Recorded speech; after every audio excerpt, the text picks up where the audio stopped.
Esselamu Aleyküm Uygur TV kürümenleri, ben Ubul Hacım Tevekkül.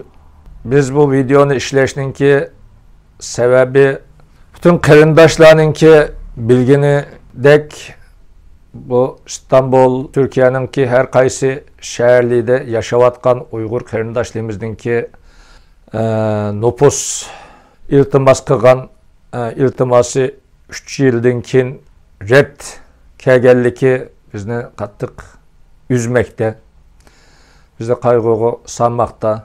Yana da bu 16. Sot Mehkemesi'den 18. Sot Mehkemesi'den Uygurlarının kayıttır bitiş meselesi kersek kanunda hiç kandak bir zulüm yok digelli naiti acı haber. Bizden yarımız bek çoğun, yürükimiz kanğı tolap getirir karındaşlar. Bunu undak emeskini zaten bilgen bilitu ama biz Uygurlar olaylık şu vatandaşı iptal boğallıkı üçün karındaşlarınki bir yere yığılıp şu vatandaşlığını tekrardan iltimas kılıp elişninki amalını izdavatı da karındaşlar.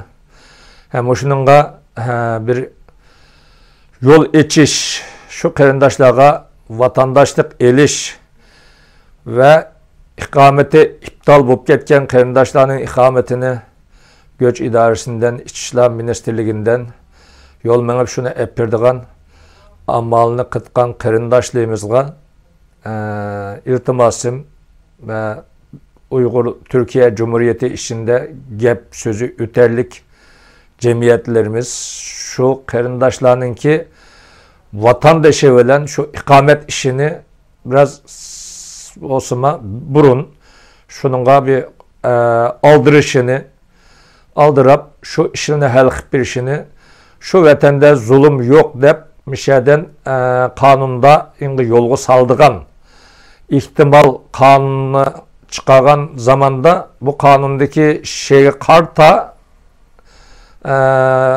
buradaki İstanbul'da yaşavatkan ve Türkiye Cumhuriyeti'de yaşavatkan nüfuska iade red kegen karındaşlığımız nahiyeti endişede.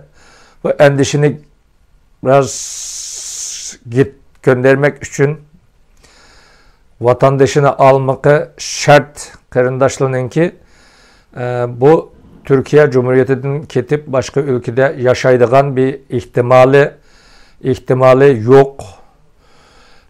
Onun için Türkiye Cumhuriyeti'den de Recep Tayyip Erdoğan reisimizden ve İçişler Ministeri Ali Yerlikaya ve efendiden iltimasımız birden burun boğusuma şu karındaşlığımızın vatandaşlığını çıkarıp işini ümit kılamen.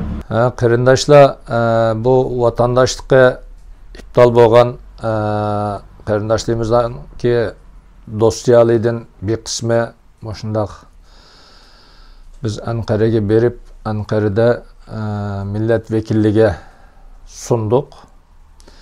Milletvekilliğe sunup ve milletvekillerden birkaç siyasi partilerinin ki milletvekilleri, genel başkanları ile kürşep boşundak ahvalımızı anlatıp boşundak nüfusla iptal bulap kevat kallıkını boşundak bir hazır az kısmını yezip ekeldik.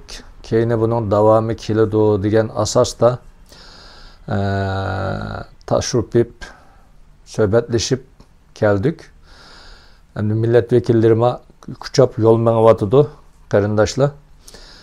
Bulapmama şu Uygur'un davasını kılımen, vatanın davasını kılımen, müstakillik davası kılımen diyen karındaşlar Mişya'daki Uygur karındaşlığımızdaki Türkiye Cumhuriyeti içinde yaşavatkan Uygur karındaşlığımızdaki vatandaşı için bir hareket kısanla hemimiz birimiz hemimiz bulaylık şu işe bir kol tutuşsak nayet yakşı buldu dep oylaymak kardeşler. Selamun Aleyküm.